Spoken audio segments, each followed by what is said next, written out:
The judge, Adam, you'd have loved the drama, dragged it out to hear that final verdict. And, walking around Paris in cafes, in bars, people had the TV on. Plot twist in French politics. The front-runner to win the next presidential election in 2027, Marine Le Pen, has been banned from running by a French court. What's going on and what does it mean? We will discuss that on this episode of the BBC's daily news podcast, Newscast. Hello, it's Adam in the Newscast studio, and shortly we will chat to Chris Mason in Westminster because he and the Prime Minister have been watching the big Netflix drama about the manosphere and violence amongst teenagers, Adolescence. But first of all, we're going to go to Paris. A huge news story in French politics today. Marine Le Pen, the leader of the national rally, Rassemblement National, and the front runner to be the winner of the next presidential election, which is due in 2027, has been banned by a French judge from taking part in that contest. She's also received a 4-year suspended prison sentence, which could see her wearing an electronic tag for a couple of years. And this is all because she and several of her members of the European Parliament and some assistants were found guilty of embezzling European Union parliamentary funds. And this is all because she, some of her party's members of the European Parliament and some assistants have been found guilty of embezzling European Union funds. And part of the punishment is being barred from running for office. So a huge story, and it has been unfolding throughout the day. And as we're recording this bit of newscast at just after 7:30 on Monday evening, she has been giving an interview to French television. So let's catch up with everything that's been happening through the day and everything that's happening tonight, because in Paris is friend of the podcast, member of the podcasting family, Katya Adler, our Europe editor. Hi, Katya. Hello. And also welcome back to Newscast, Politico's editor-at-large in France, Marion Soletty. Hello, Marion. Hello.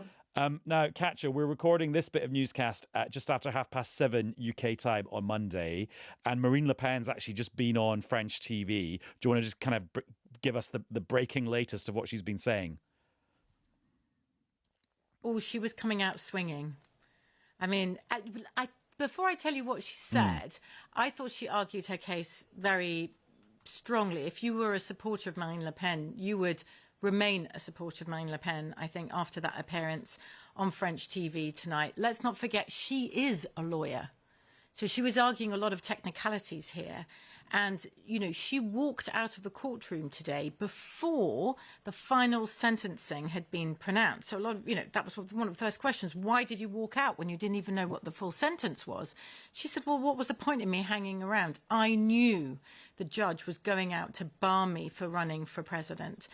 She repeated her message over and over again. She said that, the sentence that she'd been given was not, it wasn't necessary to be that harsh. She's still saying that she's innocent, along with the other members of her party who were declared guilty today, basically for faking contracts, faking jobs, using EU funds in order to benefit the workings of her political party here in France, rather than in the European Parliament in Strasbourg or Brussels, because Marine Le Pen was an MEP, as you know, Adam, from 2004 to 2016.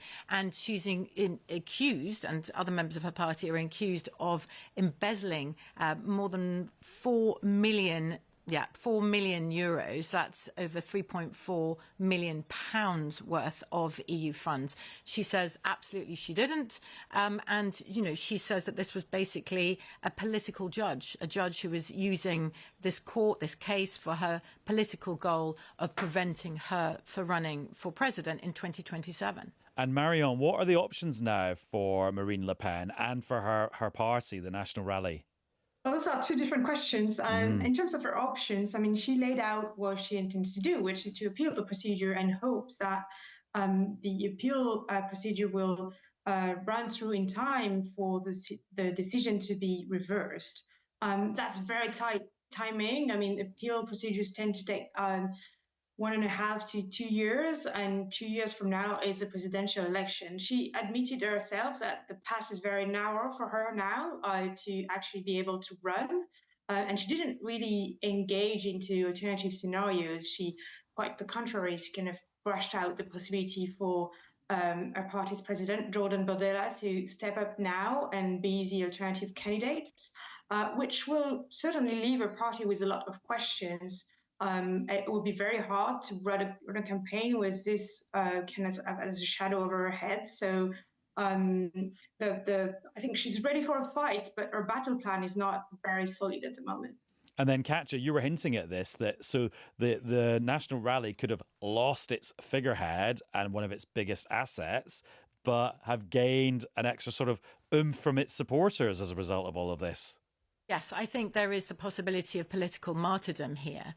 And it's not only in France that we're hearing this theme of the politicization of the judiciary, or accusations that the judiciary is part of, quote unquote, the establishment with a capital E, suggestions that because Marine Le Pen at the moment in polls is like way out in front, if a presidential election were held here in France tomorrow. So the suggestion that the establishment would look to prevent that at all costs. And obviously in France, people have been glued to the case today. I mean, the judge, Adam, you'd have loved the drama, dragged it out to hear that final verdict. And, walking around Paris in cafes, in bars, people had the TV on. People were sort of listening on the metro or in offices to what is going to happen. She is a big, big political figure here, a divisive figure, but a very big figure, and clearly now a very popular figure. She has spent the last 15 years trying to detoxify that very far-right, nasty image of her party she got rid of her dad. She associated that, or many associated that with her dad, the founder of the party, or one of the founders of the party, in order for it to have a broader appeal. And if you have a look at the polls, people would say she's got it. And her party wants to reform France. They want this chance to reform France in a more nationalist image, to make France great again. And if you hear echoes of that, there are lots of echoes of the United States here. And in fact, we heard from Elon Musk on his platform, Twitter, this evening, our time, who said, this is typical of the radical left. They will, if they need to, by legal means, they will try and get their opponents jailed in order to get rid of them, more or less. I'm quoting very freely here. But this suggestion that the judiciary are politicized. We had Viktor Orban, of the Prime Minister of Hungary, come out. We had Geert Wilders, the far-right Dutch leader who's in Parliament, whose party is the biggest in the Dutch Parliament now, who's part of the government as well. Matteo Salvini, who's a partner in the Italian government, all saying basically, go on, Marine, we're behind you, or suggesting that France's democracy is broken. This country, Adam, was politically really divided before today's verdict. And today's verdict is only going to deepen those schisms, but they are schisms that we're seeing right across Europe now and beyond, between the populist right and their opponents. And somewhere in there, the judiciary often gets involved, being accused of either being politicised by the hard right or by the radical left or whatever. So you're seeing themes here familiar from other European countries, Poland, for example, in the past, or the United States. And Marion, that raises the question of how much discretion there was here. Could this case have not been brought? Could it have been prosecuted in a different way? Could a different judge have reached a different conclusion? And could the rules about ineligibility of running as a candidate be interpreted differently? How much kind of choice did as Katya referred to it, as the air quotes capital E establishment have in this case? Yeah, it's very hard to answer this question. Of course, what we can say is that the judge followed the prosecutor's recommendation. So there were at least 2 magistrates, actually more than that, because there are 3 judges sitting in this court. But the prosecutor requested the sentence in the first place, against Marine Le Pen and against her co-accused. So the judge only followed that. And it's also kind of entrenched in French law that the ban from running for office is linked to embezzlement of public funds. And it's actually something that Marine Le Pen herself defended in the past as a measure to kind of discourage this sort of wrongdoing. Now, in terms of the severity of the judgment, which is, of course, discussed a lot, we have to note that Marine Le Pen is not the only one who's been targeted by such sentencing. People from across all corners of politics have been convicted for this similar charges over the years. Most recently, the party of Prime Minister François Bayrou has been sentenced, although himself was accused, but several members of his parties have been sentenced over similar facts. But what the judge singled out in Marine Le Pen's case and the National Rally's case is the scale of the embezzlement, which occurred over a very long period through a lot of different people. There were 8 MEPs accused alongside her and a total of 25 person standing trial, and also the amount that was allegedly embezzled, which is more than 4 million, as you highlighted before. So the scale of the system allegedly put in place by the National Rally under Marine Le Pen's leadership was unprecedented, according to the judge. And Katya, I'm just thinking back to the time that we were in Brussels together covering Brexit, and the big French political story was the Gilets jaunes, people going out and protesting on roundabouts about the price of petrol because of tax rises. And that's just the one in a long line of kind of politics going out into the streets in France. Can you imagine this becoming a thing that people go and march about, or people go and trash things over? Well, Marine Le Pen's party is being very careful not to call people to take to the streets. I think they're well aware that their opponents would say, typical rabble-rousing, you can see this is not a presidential party. So they're being savvy about it, if you like. And Jordan Bardella, who is Marine Le Pen's protege, who people are whispering, well, if she doesn't make it, maybe he should be the presidential candidate. He is very popular, has called for sort of a quiet protest. I mean, there's the idea of a petition, a popular petition, because what the party wants to say is this is the wrong judgment that has been made here. That in this judgment, and Marine Le Pen said this many times during her TV interview this evening, that this judgment is robbing millions, she said, of French voters from having the option of their favourite candidate for president, and this is not correct. So what they want to use is prove that this judgment today was against the people of France, and that the only and final judgment in France has to be that of a vote, a democratic vote of the people of France. So the very clear message from Marine Le Pen is this judgment today was anti-democratic, and that is what she's going to try and prove in her appeal. But as we've touched on, this puts her party in a really difficult position because she is the mother, the figurehead of her party now. Do they, though, quietly and loyally hold her hand through what could be a very long appeals process as the clock is ticking down to the 2027 presidential election, knowing that in the end she could be barred anyway? Or do they just say, look, we've just got to get on with it. We're going to start preparing and grooming young, he's 29 years old, Jordan Bardella, who already is the president of their party, to run to be this country's president. He's popular in the polls, but even members of his own party just say, look, he just lacks the experience for the rough and tumble, the bear pit that is the lead up to a French presidential election. He can't cut it. So not only is this issue dividing France, but tonight behind closed doors, I bet it's really dividing Marine Le Pen's party as well. But Marion, just to end on a kind of philosophical note, you sort of, I think as an observer, you underestimate the French political system's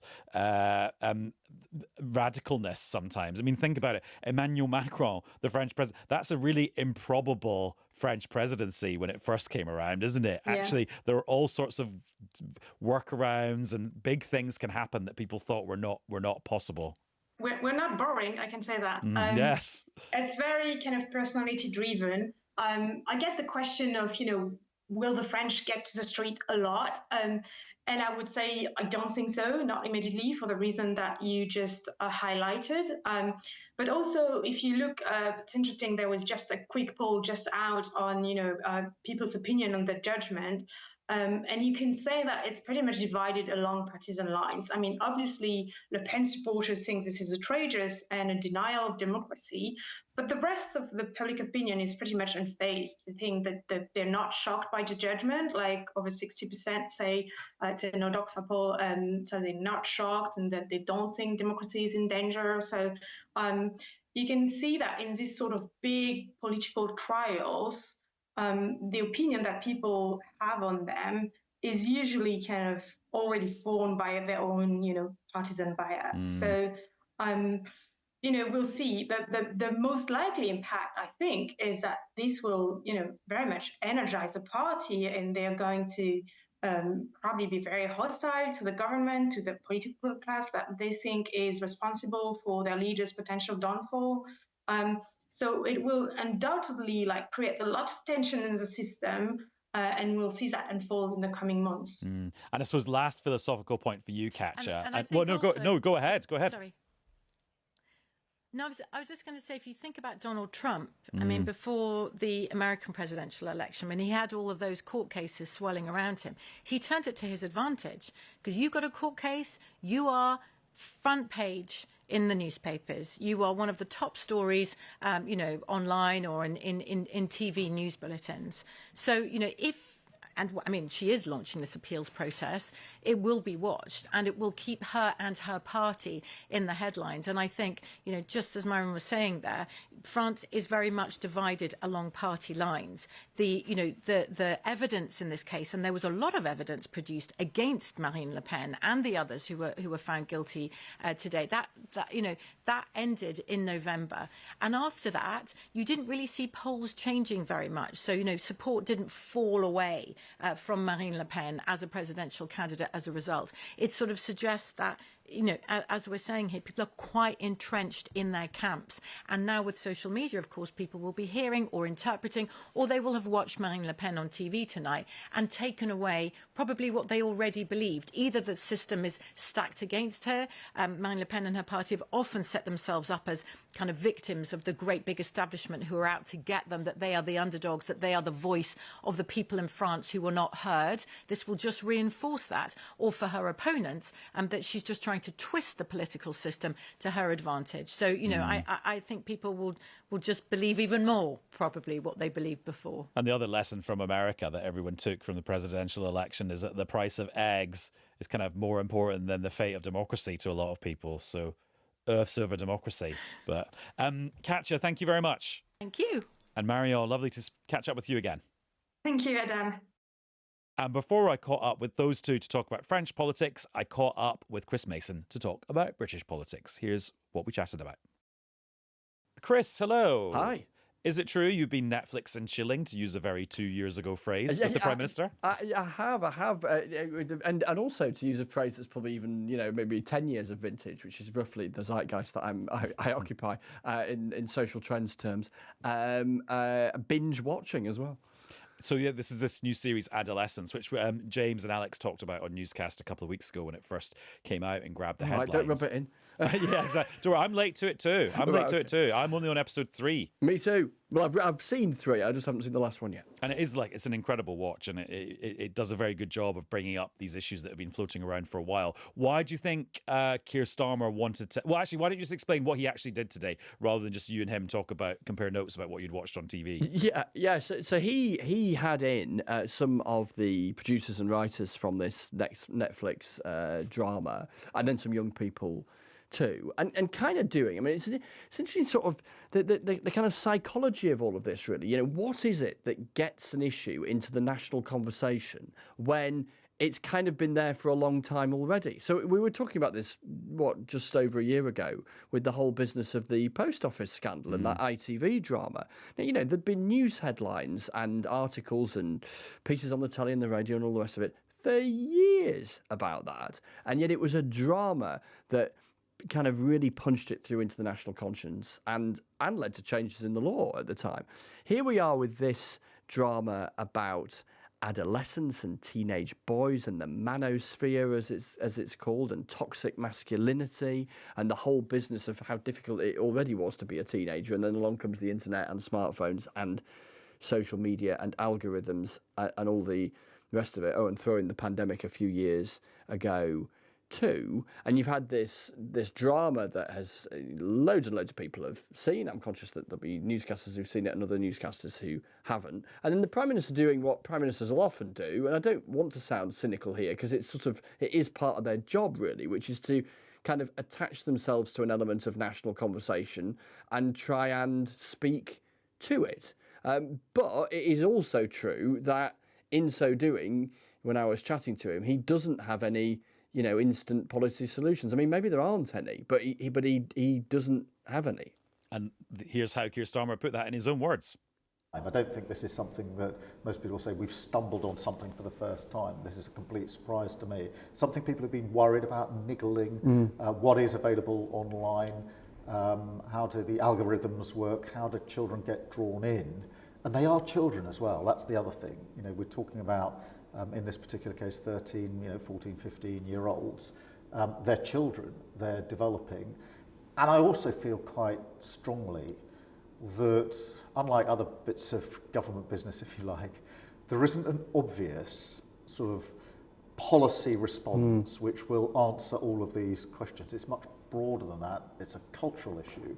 So what does he think we should do as a country to get a grip of this issue? Well, the first thing he says is kind of listen and understand it. And that sounds kind of, kind of obvious. But I must admit, having watched it, and as a parent of kids, albeit younger than teenage years, I did watch it and think, flipping heck, I like to think I'm not totally clueless, but I mean, I am, I think, about this kind of stuff, about the nature of communication online for so many teenagers, even those who are absolutely determined to ensure that those exchanges are kind of normal and wholesome and all the rest of it, just in terms of what algorithms can serve up, the kind of things that they can end up seeing, how desensitised. I went to talk to some teenagers in South London this morning, how sort of desensitised they can become to the sort of stuff that they are seeing. And then the parents will then be just a million miles removed, really, even if they want to be sort of diligent, because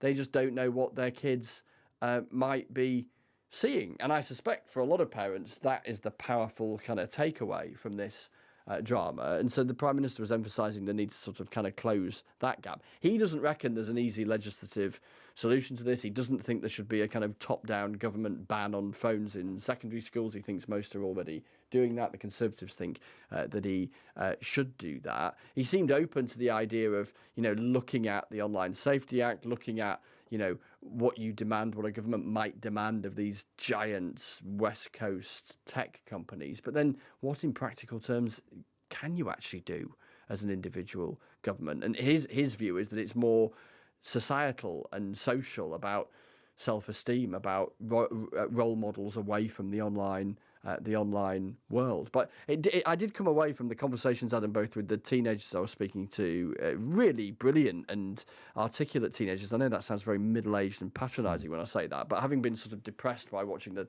drama, I was kind of reinvigorated talking to the teenagers because the fundamental here, of course, is that this is not new to them. This is not a revelation to them. This is the blinding obvious, and it's old farts like you and me, and plenty of others for whom this is kind of, oh blimey. Speak for yourself. I do an entire Radio 4 show about this very sort of phenomenon. Yes, Antisocial, available on BBC Sound. Yeah, starting again in 2 weeks. Or wherever you get your podcast. My observation, I've got two observations about this. One is the whole what next? A prime ministerial seminar on the White Lotus, which in case you don't know is on Sky and HBO, about rich people in Thailand. But then the alternative would be to not do something like this because it's on TV. And it's like that's even less sustainable than having a round table at Downing Street because something's been on TV. Yeah. And then my other observation is just this whole idea of adolescence being shown in schools, which Netflix has now agreed to do via this charity that's run by the British Film Institute called Into Film. But you go on the Into Film website and it's very laudable, but Adolescence, the TV show, is a 15 certificate, so it can only be shown in schools to people who are 15 or older. And the guidance pack that comes for educators to help them talk to their students about the show is for 16 plus. So actually, a show that's about 13-year-olds and what emojis they send each other and what influencers they're being influenced by and what conversations they're having online, the teachers will not be sitting them down to watch this, and they will not be discussing it with them because they are too young. And I just wonder if by the time you're talking to 16 pluses about this stuff, I mean, has that horse bolted? Yeah, and then also it lasts for 4 hours, so you're going to need a lot of free periods or whatever they're called, or wet break times or whatever, to kind of get through it. I kind of think the way I kind of approached it, Adam, because I was conscious it was not the typical kind of political editor interview with a prime minister. I think they were quite surprised that I was keen to do it. They were talking to Newsbeat on Radio 1 and to Lad Bible and to the kind of outlets that you might imagine would have a particular interest in this, and that kind of makes sense from their perspective and those outlets' perspective. But I kind of thought, and I don't know if I'm right about this, by the way, but I kind of thought, not all politics, as reported by folk like me, necessarily has to be capital P politics and the Office for Budget Responsibility and all that kind of stuff that we were kicking around last week. It can also be that social and societal, and also, sometimes the solution is legislation, sometimes it isn't. Sometimes things are just quite hard to grapple with and have to start with that kind of conversation. Others might think the Prime Minister was being sort of desperately opportunistic. Although plenty of people who have occupied that role would say that, that is also sometimes part of the job description as well. And I don't mean that to sound as cynical as it does, because, part of it is also about, as you were saying, Adam, people in roles like his kind of inserting themselves into that national conversation because it's happening, and that's kind of the figurehead role that a prime minister sometimes plays. I just always remember, for me, a very formative political moment for me where I understood what prime ministers had to do was when Tony Blair had to comment on Deirdre in Coronation Street when she was in court.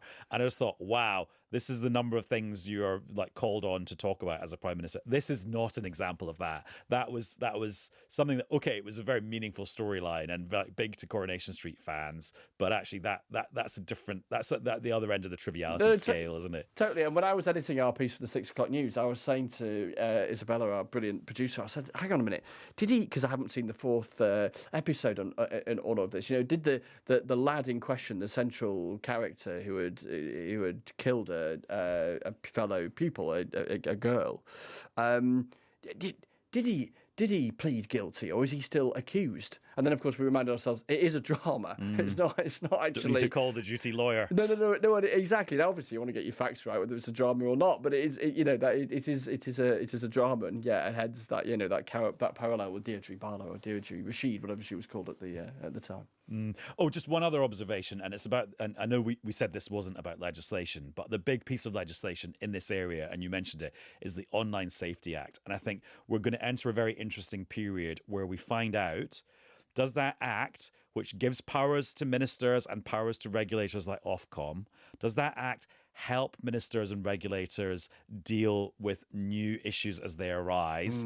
Or is that act already out of date because it's just really hard to craft a piece of legislation that deals with a world that is hurtling forward, and that the world being social media and technology? And I think we're into a period now where the Online Safety Act is becoming a reality, because up until now it's been about the Ofcom kind of adopting the powers and consulting on their codes for how they'll use them. We're now entering a new phase where it's actually going to be the act is going to be in action. Totally. And that question about the sort of pace of technological change versus legislation is key. The one thing, though, Adam, in a sort of concluding thought on this that I'm struck by, which is maybe a note of optimism, is that when this generation of teenagers 30 years hence are kind of in their sort of mid-40s or whatever, sure, there will be whatever the technological changes between now and then, which we probably can't begin to imagine. But one thing, I mean, maybe I'll be proven spectacularly wrong on this. One thing will be that generation of parents, as many of them will be then, will at least be able to relate to the kind of connected world of being a teenager, which, frankly, if you're in your 40s or older now, that, your teenage years were wildly different because it was the kind of pre-internet era. So there perhaps won't be that vast, almost total kind of ignorance that a whole generation of parents now have as what it's like to be a teenager in the 2020s, perhaps won't be quite as significant a generation on. Chris, just before we go, because you did say in conclusion, so I got the hint, we're recording this bit of Newscast at 6:46 on Monday evening, and an email's just popped into our inboxes. So check your email. Just seen it. And this is from the Sentencing Council in England. And this is them responding to this whole stooshy over the last couple of weeks about their new guidelines for sentencing in England, where they said that people who were issuing a sentence, so a judge or a magistrate, should seek a pre-sentence report from the probation service for certain categories of person who'd been convicted. And that included race. Yes. And so the Conservatives, in the form of Robert Jenrick, the Shadow Justice Secretary, said this could create a two-tier justice system where people are treated differently by the courts based on the colour of their skin. But then defenders of these changes said, well, hang on, there's already a kind of two-tier justice system because actually people do get treated differently. And wouldn't it be good to just give judges and magistrates a bit more time to think and a bit more evidence when they're coming up with their sentences? So it's been a hot potato because then the government basically sided with the Jenrick view rather than the Sentencing Council view. And we have got a bit of a denouement now. We have, yeah. So this Sentencing Council, by the way, their remit extends to Wales as well. So it's England and thank you. Wales. They say that given that the government was basically saying it would introduce a law to bypass this particular issue, that the chairman of the Sentencing Council, so says a statement from said council, indicated that the council would not introduce a guideline when there is a draft bill due for imminent introduction that would make it unlawful. In other words, they wouldn't do something that would be rapidly overtaken when the law changes and then they'd have to reverse ferret.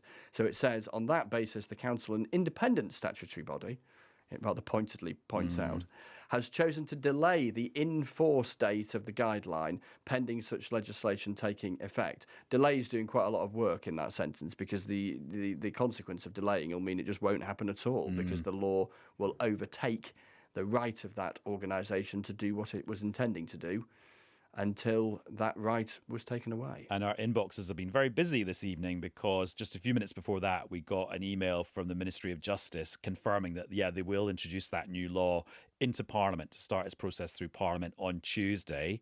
Although two big questions from me, and maybe you can answer them. One, how quickly they'll get it through Parliament. But I suppose actually that's not really relevant now that the Sentencing Council have said they will put what they're doing on hold while there is a bill going through Parliament. That's kind of cleared up that question. But then the other question I don't know the answer to is the scope of that legislation. It sounds to me like it's going to be quite kind of minimalist and it will be around this sentencing guideline stuff. It will not be the more maximalist version that people have been talking about in the last few days, which is like severely clipping the wings of the supposedly independent Sentencing Council to make them less independent from ministers. Totally. And therefore, it poses the question, which I'm not sure we have the answer to yet, will it shut down what is a really tricky issue for the government? Will it or not shut down the accusation of two-tier justice? Because I think that's a very difficult one for the government to seek to justify. And clearly they're not justifying it. They're seeking to resolve that with this new legislation. But does it do enough from their perspective to close down that argument? Because it is clear that Robert Jenrick and the Conservatives have made some running on this. Now, the government would say it had as well. But I think they'll be rather keen to avoid any sense that continues to sort of pop up as an issue that they struggle to defend. Now, going back to our first conversation, an idea has just popped up in my head, which is newscasters should get in touch with us if other cultural products, be it TV shows, plays, songs, or books, that have changed the political weather in the past. That's a good idea, isn't it? Because actually there's loads. And then we could do a sort of like goggle box of them all. Yes, and I'm particularly intrigued as to those that are effectively dramatisations, as opposed to a documentary, as opposed to effectively a conventional act of journalism. Yeah, let's put that caveat in. It's got to be kind of fictional-ish. Yes, a fictionalised account of something that is a social issue. Yeah, it can't be like The Road to Wigan Pier, because that was reportage. Exactly. By George I wonder how. Yes, we've got two contemporary ones with this and the Post Office. What were the other versions of them? Can we get to double figures, newscasters? Oh yeah, definitely.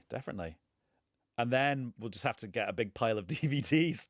Hang on, do they still exist? Anyway, right, Chris, we've covered lots of ground there. Thank you very much. Zeitgeist Fleming strikes again.